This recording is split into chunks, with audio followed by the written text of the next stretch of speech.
अमीर बहू गरीब सास की कहानी। रेखा जी अभी अभी अपने पति मुकुल जी के लिए कॉफ़ी बनाकर किचन से निकल ही रही थी कि सामने से लता को आता देखकर उनका पारा चढ़ गया। रेखा जी, जब सारा काम हमें ही करना है तो तुम्हारा क्या काम है? यहाँ तुम्हें पता नहीं है कि हमें सुबह उठते ही कॉफ़ी पीने की आदत है? लता: माँ जी, मैं आ ही रही थी, लेकिन रवि को जल्दी ऑफिस जाना था। उनके कपड़े प्रेस करने में टाइम लग गया। रेखा जी: बस हर बात में बहाना पहले ही तैयार रखता है।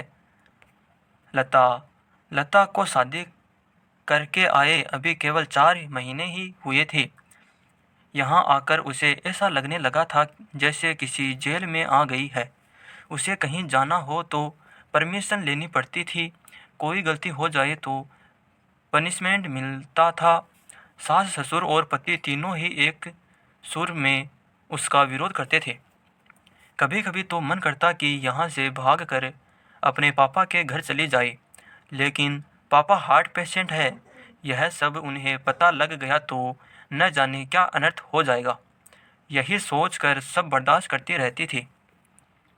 लता ने जल्दी जल्दी सबके लिए नाश्ता बनाया। उसके बाद रवि को टिफ़िन पैक करके दे रही थी, तभी रवि ने आवाज़ दी। रवि: लता, क्या कर रही हो? इतना टाइम नहीं है मेरे पास। कार चला के नहीं जाना है। मेट्रो में कितना समय लगता है तुम्हें पता है? ज़रा सा लेट पहुंचो तो ऑफिस में सुनना पड़ता है।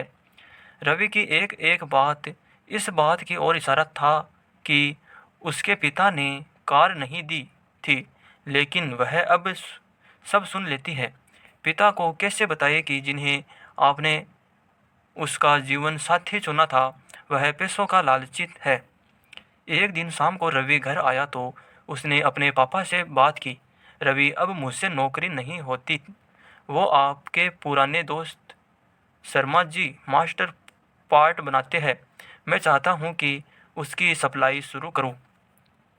पापा: लेकिन बेटा, उसके लिए तो कम से कम 10 लाख रुपए चाहिए होंगे। वो कहाँ से आएंगे? रवि: वही सोच रहा हूँ। तभी लता चाय बना कर लाती है। रवि: लता, तुम अपने पापा से कुछ पैसे उधार ला सकती हो? लता का सब्र जवाब दे चुका था। रोज रोज के तानों से दुखी होकर उसने जवाब दिया। लता: रवि, मेरे पिता के भरोसे मत रहना। उन्होंने मेरी शादी करके अपना फर्ज पूरा कर दिया। अगर आपको नौकरी करने में दिक्कत है तो मुझे जॉब करने दो, दोनों मिलकर कमाएंगे। यह सुनकर रवि का पारा चढ़ गया। रवि: क्या बकवास कर रही हो? ज़्यादा जुबान चलने लगी है। लता: रवि, मैं बहुत बर्दाश्त कर चुकी हूँ, इसलिए मैंने जॉब करने का फैसला किया है। रवि: नहीं, हमारे घर में यह सब नहीं होता। तुम्हें जॉब करनी है तो अपने घर चले जाओ। लता: मुझे पता था आप यही कहेंगे। मैंने वकील से बात कर ली है, मैं जल्द ही तलाक ले लूँगी। यह सुनकर रवि और उसके पिता के हाथ पांव फूल गए। तभी रेखा जी वहां आ गई।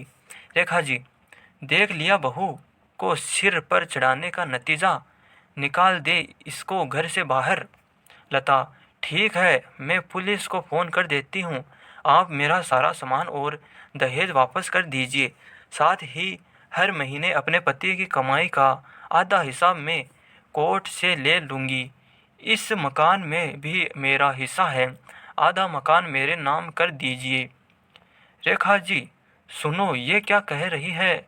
मुकुल जी: बेटी, ऐसी बातें क्यों कर रही है? आज के बाद हम तुझसे कभी कुछ नहीं कहेंगे। तू अपने कमरे में जा। लता: नहीं पापा जी, बहुत बर्दाश्त कर चुकी हूँ मैं।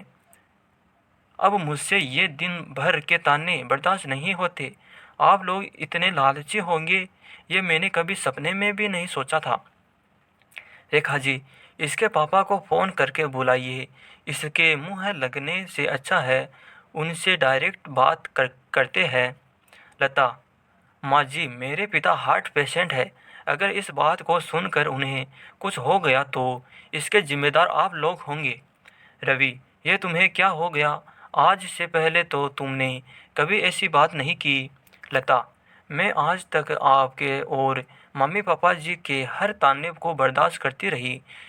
20 लाख रुपए मेरे पापा ने शादी में खर्च किए, फिर भी आपको कार चाहिए, बिजनेस करने के लिए पैसा चाहिए। लता ने उसी समय अपना सामान पैक किया और घर छोड़ दिया।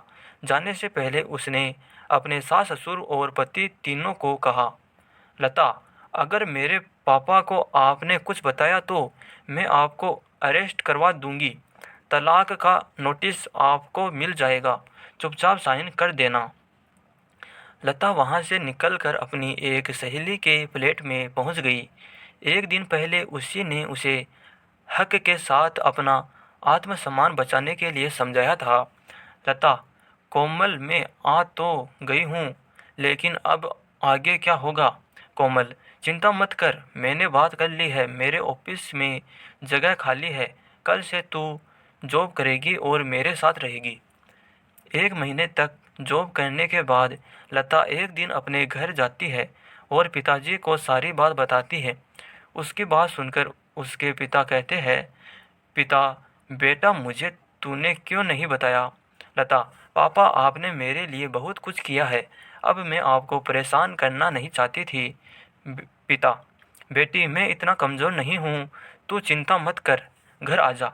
लता, नहीं पापा, मुझे कुछ समय दीजिए, अपने पैरों पर खड़ा होने दीजिए, अपनी एक पहचान बनाने दीजिए। कुछ ही महीने कैसे चल कुछ ही महीने केस चलने के बाद रवि और लता का तलाक हो गया।